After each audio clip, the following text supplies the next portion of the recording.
Parker, I think the on the field contrast between Brent Venables and Lincoln Riley's approach is physicality, toughness, those things, difficulty of practices, those sorts of things that we saw more in strength and conditioning and the feedback we received in that area. Now it may come into fruition in regards to how fall camps conducted.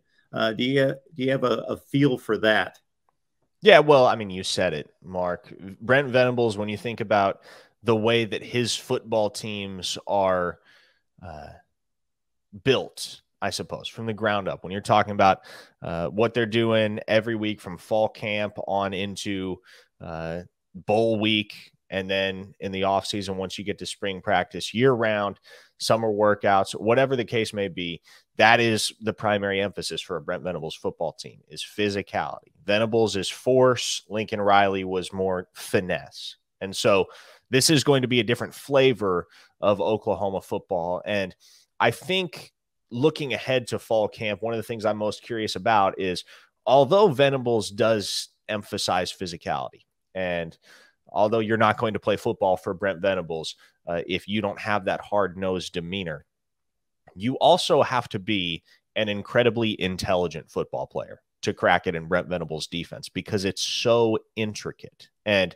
in speaking with Woody Washington, the Sooners' outstanding lockdown cornerback at Big 12 Media Days, that was one of the things he told me. He said, look, our playbook is already twice as big as it was last year under Lincoln Riley and Alex Grinch, and we haven't even done the full install yet. This isn't even what the final product is going to look like once we have all our calls in order for the fall. So there is a cognitive component to grasping your role in the Brent Venables defense that's going to be a challenge for every single player on that side of the ball in the Oklahoma locker room. That's one of the things that as I look ahead to fall camp, I'm curious to see who grasps that and who doesn't, because most diehard fans, not even just the journalists, not even folks like myself that cover the team, most diehard fans that pay attention day in and day out to the goings on of this football team throughout the spring, and especially in the spring game, they began to get a sense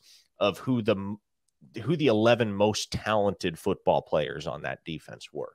But it's not just about that when you're talking about a scheme as intricate as Brent Venables. And so there is a lot of room for variability when you're talking about what the 11 personnel on the football field may look like for Oklahoma on the defensive side come the season opener on September 3rd, because so much is going to hinge on who grasps the scheme and who's capable of executing their role versus who might be a really good football player, but doesn't quite have the cerebral aspect of it completely nailed down. Which in other situations with other coaches may raise an eyebrow to say, we've seen it elsewhere. Hey, you've got athletes. Why make it too complicated for them? But this is Brent Venables. This is tried and true. This is arguably the best defensive mind in the country. It's worked. And yeah, he needs that combination of athlete and thought process from the athlete on the field to grasp and implement and execute the scheme.